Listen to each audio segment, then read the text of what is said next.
الرحمن الرحيم عما يتساءلون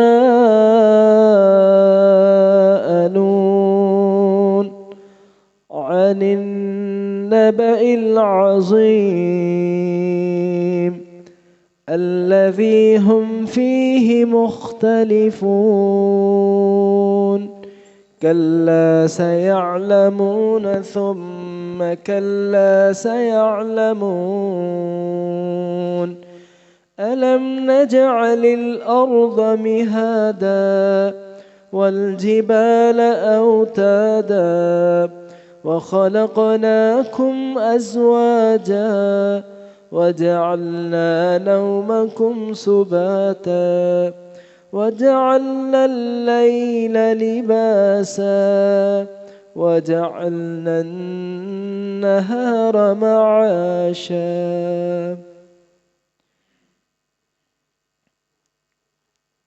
میرے ساتھ پڑھیے. بسم اللہ الرحمن الرحیم.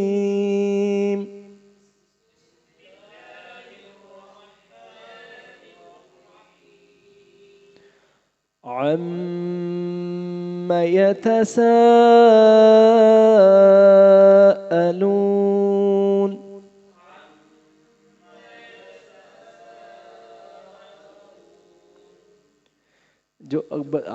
جو بھائی ساتھی قاری ہیں، قاری مطلب پڑھنے والے، تو آپ نے کبھی زیادہ فوکس کیا تھا مد کے اوپر کہ مد کو لمبا بھی کرنا ہے، اور کبھی آپ نے فوکس کیا تھا زیادہ کہ میم یا نون کے اوپر شد ہے تو اس پر غنہ بھی کرنا ہے؟ تو یہ کلاس کے اندر شوق پیدا ہوتا ہے، فہم پیدا ہوتا ہے جب اتنی بار آپ پریکٹس کر چکے ہیں. مطلب اگر آپ نے ہمارے ساتھ مہینہ یا 2 مہینے لگا لیے ہیں اسی 30 پارے کے اندر، تو اس میں آپ نے 60 دن اس بات پر فوکس کیا ہے کہ اس چیز کو لمبا بھی کرنا ہے. تو وہ آپ کی فطرت ثانی عادت بن جائے گی کہ آپ کبھی بھی نہیں چھوڑیں گے. تو پریکٹس سے ہی انسان اس لیول پر آتا ہے کہ اس کو سمجھ آتی ہے کہ یہ کام کرنا ہی کرنا ہے، ورنہ بندہ سمجھتا ہے کہ چلنے دو. عَمَّ يَتَسَاءَلُونَ.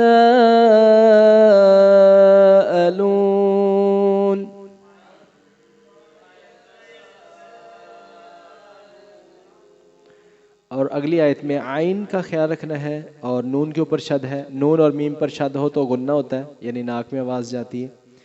اور آگے عین اور ضو موٹا ہے، عین کو اس کی جگہ سے ادا کریں. عن النبأ العظیم.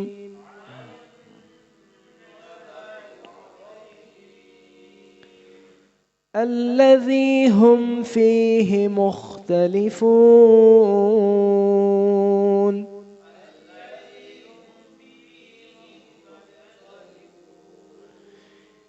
كلا سيعلمون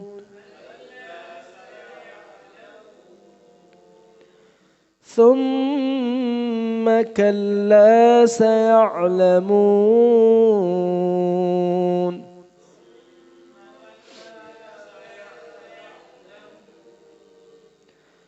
ألم نجعل الأرض مهادا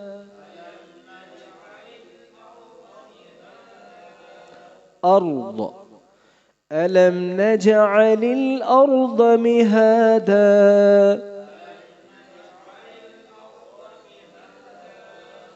والجبال أوتادا وخلقناكم أزواجا وجعلنا نومكم سباتا وجعلنا الليل لباسا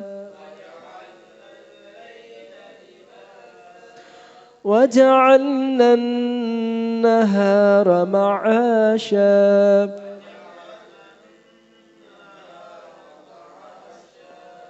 ترجمہ جی.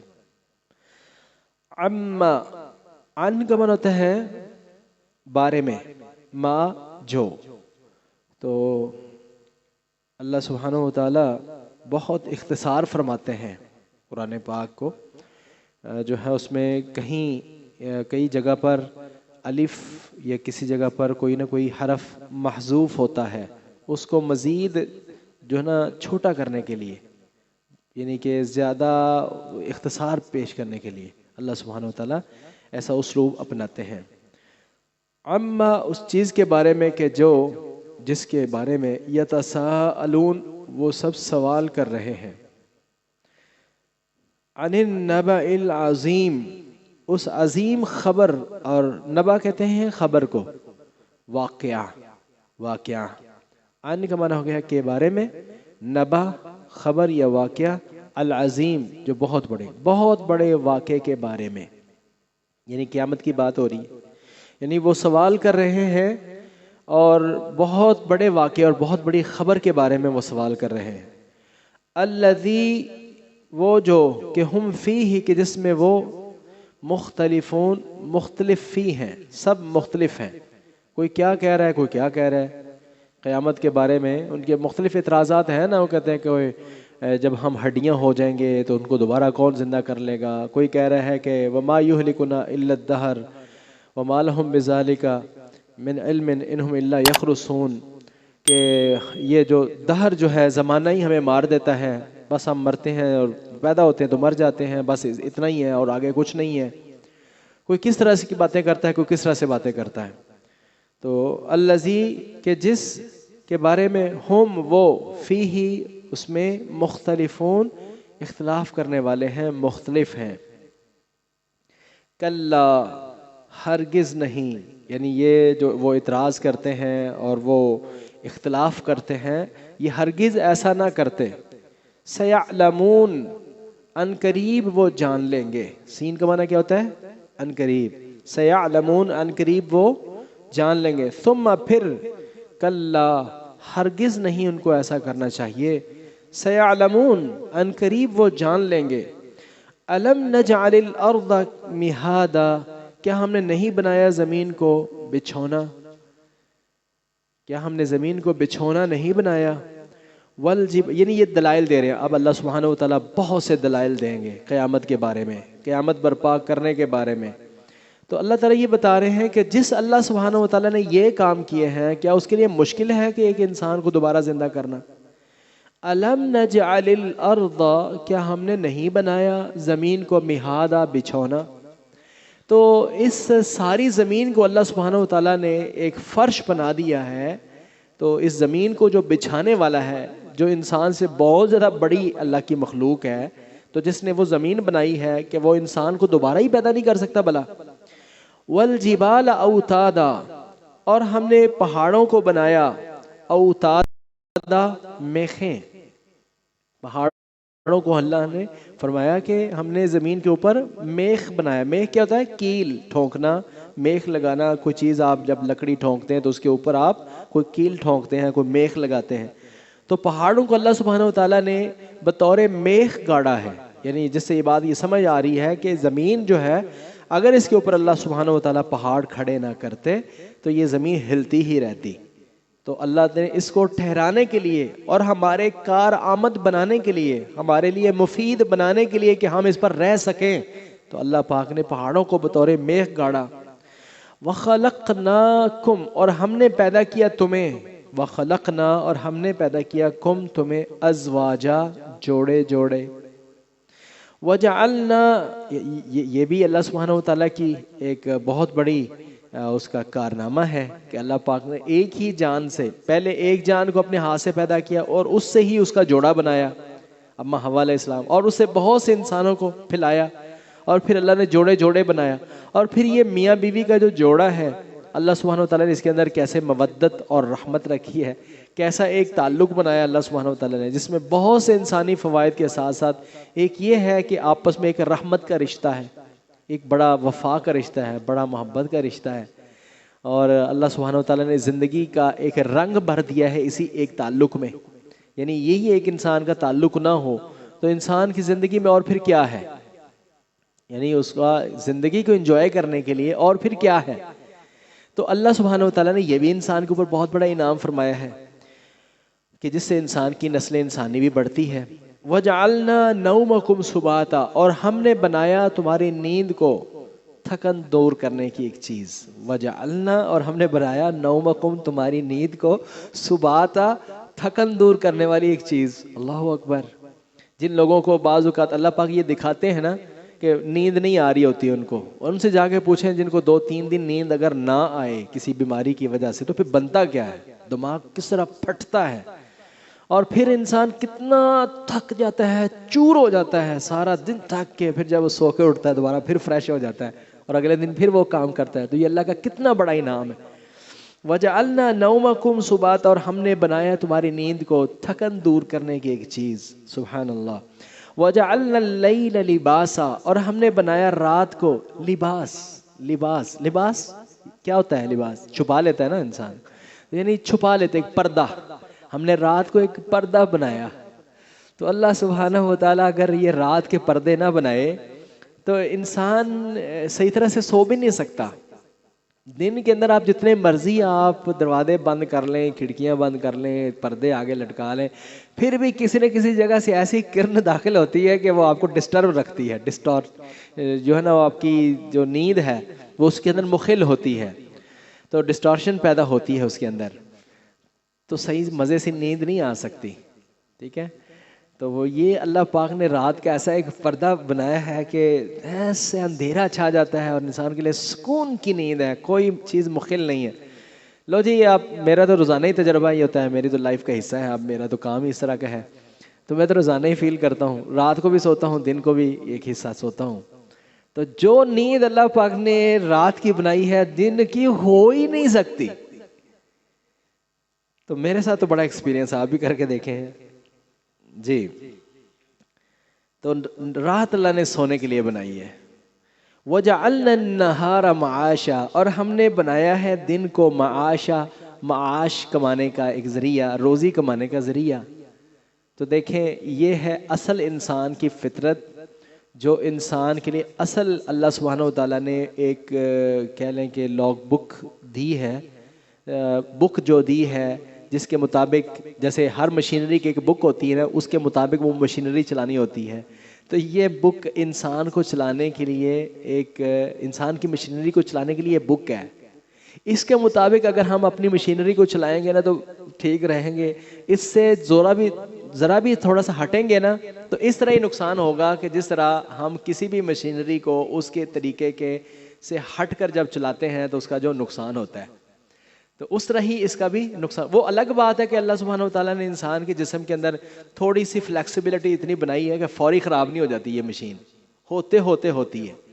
مطلب اگر میدا ہے نا، اگر آپ اس کو خراب رکھیں، اس کے اندر غلط غذائیں اور غلط طریقے سے کھاتے رہیں، یہ فوری آپ کو نہیں کہتا میں آج ہی بیٹھ گیا، ٹھیک ہے، لیکن یہ 2 4 5 10 سال تک تو برداشت کرے گا، اس کے بعد یہ ویک ہو جائے گا، پھر اس کے بعد پھر آپ بھگتیں گے. ٹھیک ہے. اس طریقے سے نیند ہے، یہ اللہ سبحانہ وتعالیٰ نے رات سونے کے لیے بنائی. اگر آپ ساری رات جاگتے رہتے ہیں اور دن میں سوتے ہیں تو فوری طور پر یہ آپ کو نہیں بٹھائے گا، لیکن بہرحال بہت جلد جو ہے وہ پتہ چل جائے گا.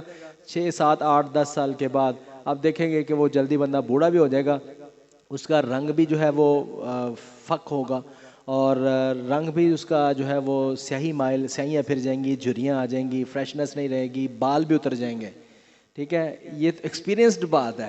ٹھیک ہے نا. یہ چیزیں جو بندہ رات کو پوری نیند نہیں لیتا. اور پھر آج کے سائنس ڈاکٹرز بتاتے ہیں، آج کل تو بہت زیادہ موٹیویشنل سپیکرز جو ڈاکٹرز ہیں وہ بھی بتاتے ہیں کہ رات کا جو پہلا حصہ ہے، ساتھ سنت بھی بتا دوں، نبی صلی اللہ علیہ وسلم، نبی پاک علیہ السلام، اچھا یہ بک ریٹن میں ہے، تھیوری ہے، اور اس کا پریکٹیکل حضرت محمد صلی اللہ علیہ وسلم کی زندگی ہے، نبی پاک صلی اللہ علیہ وسلم نے کر کے دکھایا ہے. وہ یہ بھی بک ہے، وہ بھی بک ہے. تو نبی پاک علیہ السلام عشاء سے پہلے سونے کو ناپسند کرتے تھے اور عشاء کے بعد باتیں کرنے کو ناپسند کرتے تھے. اب ڈاکٹر سب یہ متفق ہیں اس بات پر کہ عشاء کے فوراً بعد اگر سویا جائے، اور اس کے جو پہلے رات کے 3 4 گھنٹے ہیں نا، یہ اصل نیند کے گھنٹے ہیں جس کے اندر ریپیئرمنٹ انسان کی زبردست قسم طریقے سے ہوتی ہے. میں نے ایک نہیں، بڑے مستند ترین ڈاکٹر سے 2 3 ڈاکٹر جو بڑے مستند ہیں ان سے سنا ہے. ایک ہمارے ڈاکٹر ہوتے تھے، فوت ہو گئے، بہت نیک انسان تھے، ڈاکٹر راشد رنداوا، ماہر امراض قلب، دل کے ہارٹ اسپیشلسٹ تھے. باہر سے پڑھ کے آئے تھے، اور شریف فیملی جو ہے نا، یہ نواز شریف وغیرہ، ان کے وہ فیملی ڈاکٹر تھے.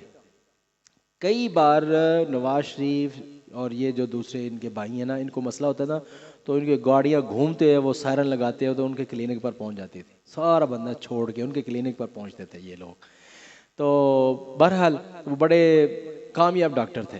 تو وہ کہتے تھے کہ جب میں پڑھتا تھا نا تو ایک سیمینر ہوا تھا، تو دنیا کے بہت ڈاکٹرز اس میں آئے. تو ایک غیر مسلم ڈاکٹر تھا، اس نے یہ ریسرچ پیش کی کہ انسان کے لیے بہترین ہیلتھ کے لیے ضروری ہے کہ انسان رات کے پہلے حصے میں سوئے. اچھا، ایک اور ڈاکٹر مجھے ملا ایک مسجد میں، ایسے ہی جہاں جیسے آپ کے پاس آتا ہوں اشرا میں، تو وہاں ایک ڈاکٹر کیوبا سے پڑھ کے آیا تھا. کیوبا سے پڑھ گیا تھا. وہ کہتے ہیں یقین جانے کا رسا، صرف کچھ کلبز اور کچھ جگہوں کی سے ہٹ کر، کچھ نائٹ کلبز سے ہٹ کر، باقی سارا کیوبا عشاء کے بعد سوتا تھا. سارا کیوبا عشاء کے بعد سو جاتا ہے، اور میں نے نہیں دیکھا کہ ایک مغرب کے اور عشاء کے بعد لوگ وہاں کھانا کھاتے ہوں.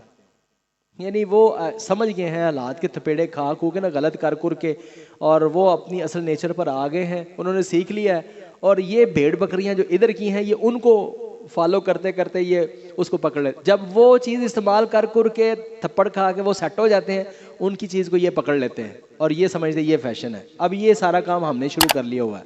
ہمارا کاروبار جو ہے وہ چلتا ہے رات 10-11 بجے تک، گھر آتے ہیں 12 اور 12:30 2 بجے تک، اور گپ شپ لگائی، کھانا کھایا 3 بجے تک، اور پھر مر گئے. اور ایسے مرے پڑے ہوتے ہیں جیسے رات کو اللہ کی مخلوق کتے رات کو جاگتے رہتے ہیں نا، تو دن کو سوتے ہیں. تو دن کو مرے پہ ہم اس کتے کی طرح مرے پڑے ہوتے ہیں. تو فجر کے وقت میں سوتے ہیں، فجر سب کی رہ جاتی ہے. تو یہ سب. اور چائنا گئے ہیں میرے دوست، ایک نہیں دو نہیں زیادہ لوگ، انہوں نے بتایا ہے کہ 5 بجے سب کی چھٹی ہو جاتی ہے، سارے چائنا کی چھٹی ہو جاتی ہے، اور ٹھیک 8 بجے ان کا چائنا کھل جاتا ہے. 5 بجے چھٹی ہو جاتی ہے، سب لوگ پارک میں جاتے ہیں. ان کی زندگی میں کوئی چھٹی نہیں ہے، ہر دن ان کی چھٹی کا ہے، ہر دن ہی ان کا کام کا ہے. یعنی ہر دن کام کا ہے کہ کام کرتے ہیں. 5 بجے کے بعد سب لوگ پارکس میں جاتے ہیں، اور وہ اس میں کھانا کھانے کے بعد سارے لوگ رات کی نیند سوتے ہیں، صبح پھر سب نے کام کرنا ہوتا ہے. ٹھیک ہے. تو جو لوگ اس کے مطابق چل رہے ہیں وہ دیکھیں ترقی کر رہے ہیں، اور یہ بیکورڈ کنٹریز ہیں، ان کا ہی کوئی اصول نہیں ہے، اور دیکھیں جاگ رہے ہیں. حالانکہ ہمارے نبی صلی اللہ علیہ وسلم نے دعا فرمائی ہے، بات کو ختم کروں، دعا فرمائی ہے رسول اللہ صلی اللہ علیہ وسلم نے کہ اے اللہ میری امت کے پہلے وقت میں برکت دے، میری امت کے پہلے وقت میں برکت دے. وہ پہلا وقت جو ہے وہ سارا سو کے گزارتے ہیں. تو خیر، وجعلنا النہار معاشا، رات کو اللہ نے سونے کے لیے اور دن کو اللہ نے روزی کا ذریعہ بنایا ہے. جناب اس کے مطابق چلیں، جن کی کوئی مجبوری نہیں ہے قاری صاحب، تو لوگوں کو کہہ دیں، یہ اپنی آپ کی مرضی ہوتی ہے، ان کو کہتے ہیں نہیں جناب میں اس ٹائم پر آ سکتا ہوں. تو لوگ آپ کے مطابق، اگر آپ اچھے کاریگر ہیں، اچھا کام کرنے والے لوگ آپ کا ویٹ کریں گے اور آپ کے ٹائم پر آپ سے کام کروائیں گے جو آپ ٹائم دیں گے. جی وَبَنَيْنَا فَوْقَكُمْ سَبْعًا شِدَادًا، جی یہاں تک کافی ہے. پھر یہ تھوڑے سے الفاظ کچھ مشکل بھی آ جاتے ہیں نا، پھر زیادہ نہ ہو جائے، سب کو یاد ہونا چاہیے. کل ایک منٹ، یہ میں ایک بات ایڈ کر دوں. کل ایک جگہ پر نا میں عشاء کی نماز کبھی ادھر پڑھ لیتا ہوں ڈاکٹر سوسائٹی میں، تو وہاں پر ایک ترجمہ کلاس لگتی ہے، تو وہ وہاں پر آپس میں مشورہ کر رہے تھے کہ کس طرح سے پڑھیں. وہ سب سے مشورہ لے رہے تھے، تو میں بھی بیٹھا تھا، چلو میں نے کہا چلو میں بھی آپ کو بتاتا ہوں جی. تو پھر میں نے ان کو بتایا.